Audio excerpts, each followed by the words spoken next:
Good morning all of you. प्यारे बच्चों, कक्षा 12 जीव विज्ञान।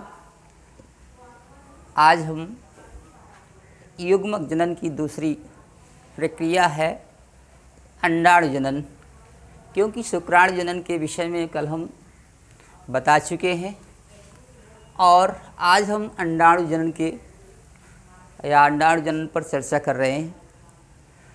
तो अंडाणु जनन की प्रक्रिया जो है मादा प्राणियों में संपन्न होती है।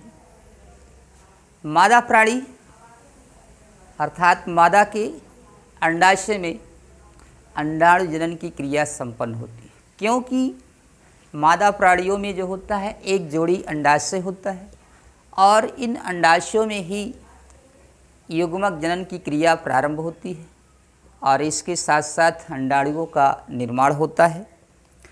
तो कहने का मतलब है कि मादा प्राणी की अंडाशय की ग्रैफियन पुटिका एक रचना होती है, कोशिका है। ग्रैफियन पुटिका में अंडाणुओं के निर्माण की क्रिया ही यानी ग्रैफियन पुटिका में अंडाणुओं के निर्माण की क्रिया जो होती है इसे हम अंडाणु जनन या ओजेनेसिस कहते हैं। और यह क्रिया पीयूष ग्रंथि द्वारा स्रावित तो प्रेरक हार्मोन्सों के द्वारा संपन्न होती है। कहने का मतलब ये ओजेनेसिस की क्रिया जो होती है ग्रैफियन पुटिका में संपन्न होती है। साथ साथ इस क्रिया को प्रेरित करने के लिए एलएचटी या फिर एफएसएच जो होते हैं हार्मोन्स होते हैं और इन हार्मोन्सों की सहायता से यह क्रिया संपन्न होती है। एफएसएच का मतलब होता है फॉलिकल स्टिमुलेटिंग हार्मोन्स। एफओएसएच ये हार्मोन्स है,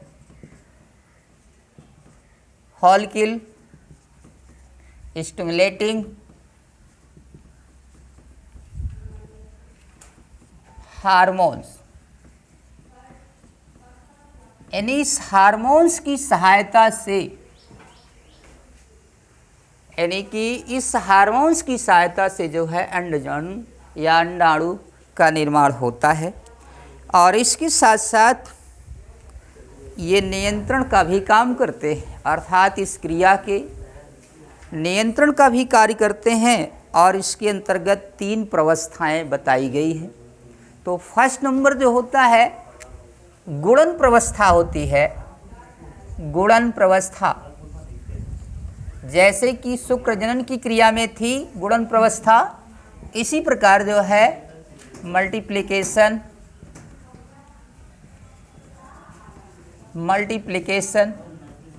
फेज गुणन प्रवस्था। यानी इस क्रिया में क्या होता है अंडाणुओं की संख्या में वृद्धि होती है। यानी इनकी संख्या निरंतर क्या होती है बढ़ती रहती है।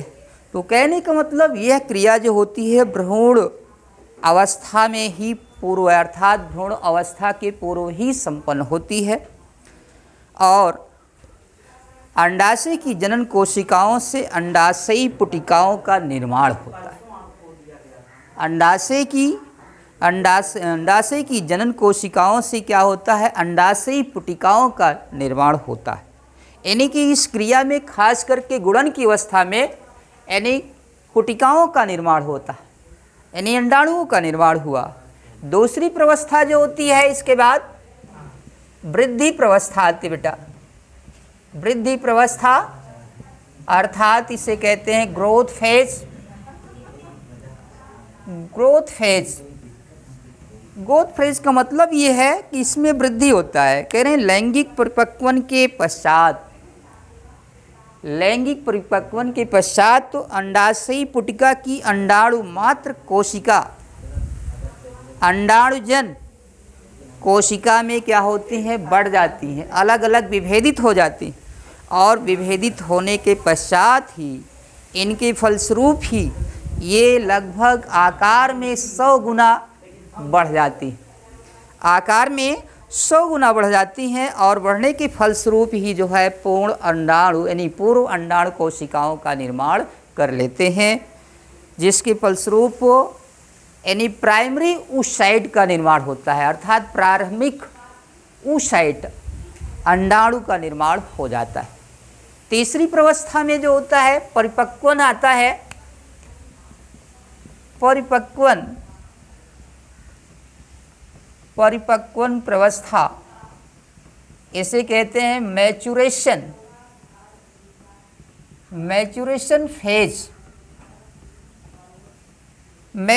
फेज। देखिए, इस प्रवस्था में अर्धसूत्री विभाजन की प्रक्रियाएं संपन्न होती हैं और अर्धसूत्री विभाजन की प्रक्रियाओं में क्या होता है, प्रथम अर्धसूत्री विभाजन और दूसरा जो होता है द्वितीय अर्धसूत्री विभाजन, और दोनों विभाजनों के पश्चात जो होता है oocyte का निर्माण होता है। तो कहने का मतलब पूर्व अंडाणु कोशिका में अर्धसूत्री विभाजन के फलस्वरूप द्वितीयक अंडाणु कोशिका का निर्माण होता है और ग्राफियन पुटिका फट करके जो है द्वितीयक अंडाणु कोशिकाओं का निर्माण कर लेती हैं, जिससे अर्धसूत्री विभाजन निषेचन के समय संपन्न हो जाता है। थोड़ा सा बेटा इसमें है, देख लीजिए इसकी फेज और प्रोसेस क्या होते हैं और स्टेज क्या होते हैं, इसको मैं लिख रहा हूँ।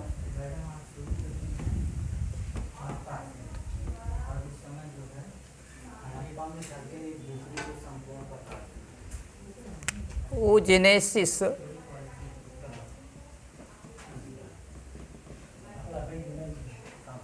अंडाणु जनन, प्रोसेस, फेजेस एंड प्रोसेस।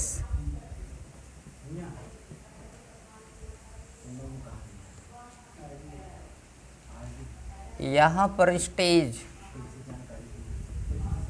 अवस्थाएं और ये है प्रवस्थाएं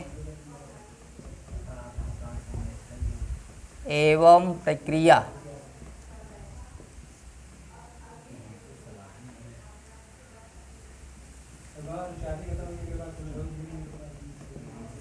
प्रक्रियाएं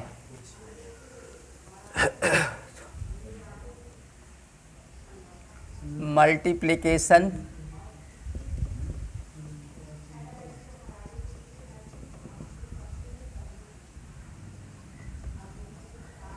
phase,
first polar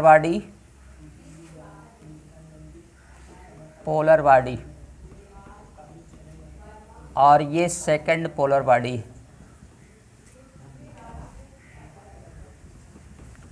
second polar body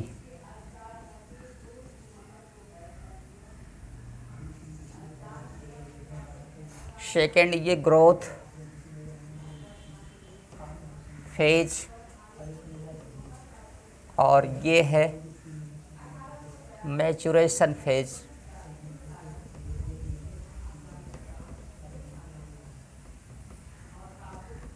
maturation phase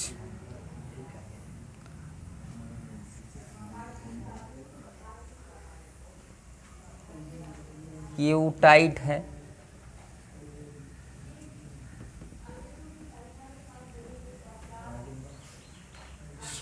primary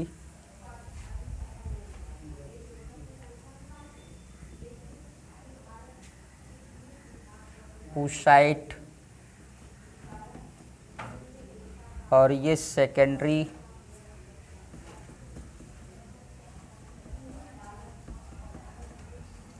oocytes और ये oocyte, यहाँ पर ये फर्टिलाइजेशन,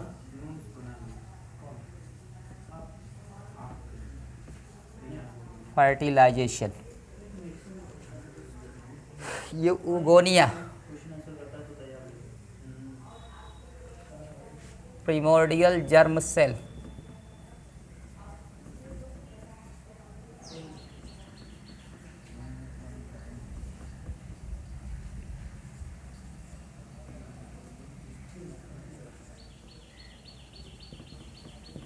ओजेनिया।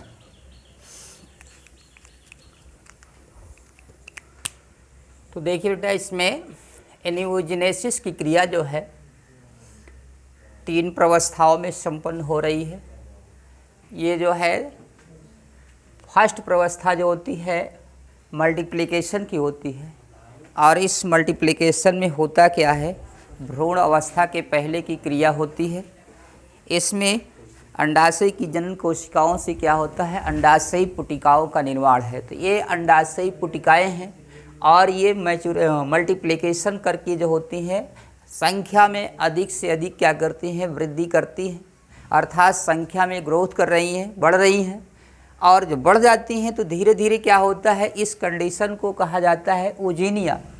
और ये प्रिमोर्डियल होती हैं, प्रारंभिक कोशिकाएं होती हैं। और इसके साथ साथ दूसरी जब कंडीशन आ जाती है, इस कंडीशन के बाद तो ये ग्रोथ फेज होता है। इस ग्रोथ फेज में क्या होता है, प्राइमरी oocyte का निर्माण हो जाता है। और प्राइमरी जब oocyte का निर्माण होता है तो प्राइमरी oocyte में क्या होता है, इसकी 2 कोशिकाएं होती हैं और ये अगुणित अवस्था में। और यहाँ पर कंडीशन क्या होता है, यानी अर्धसूत्री विभाजन की प्रक्रिया संपन्न हो जाती है। तो यहाँ पर ये पोलर बॉडीज फर्स्ट का निर्माण होता है और इसके साथ साथ एक अगुणित कोशिका बनती है।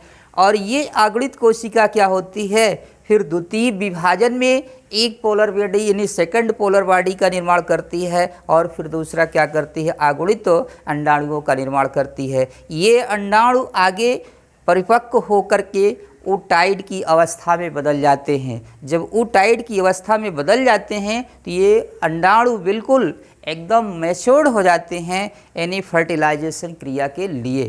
तो यहीं से ये क्रिया संपन्न हो जाती है। oocyte के निर्माण होने पर ही ये क्रिया बिल्कुल संपन्न हो जाती है। तो ये बेटा, इसको आप लोग बढ़िया से जो है चार्ट बनाइएगा और अच्छे से जो है इस तीनों अवस्थाओं को जो है नोट कर लीजिएगा, क्योंकि ये बोर्ड परीक्षाओं में भी जो है पूछा जाता है।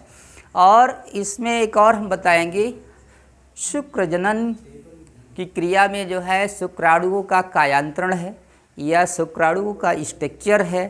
शुक्राणुओं का स्ट्रक्चर पिछली बार भी जो है आया था और ये लगभग हर वर्ष आता है। तो इसको विथ फिगर के साथ जो है हम कल स्पष्ट करेंगे। धन्यवाद।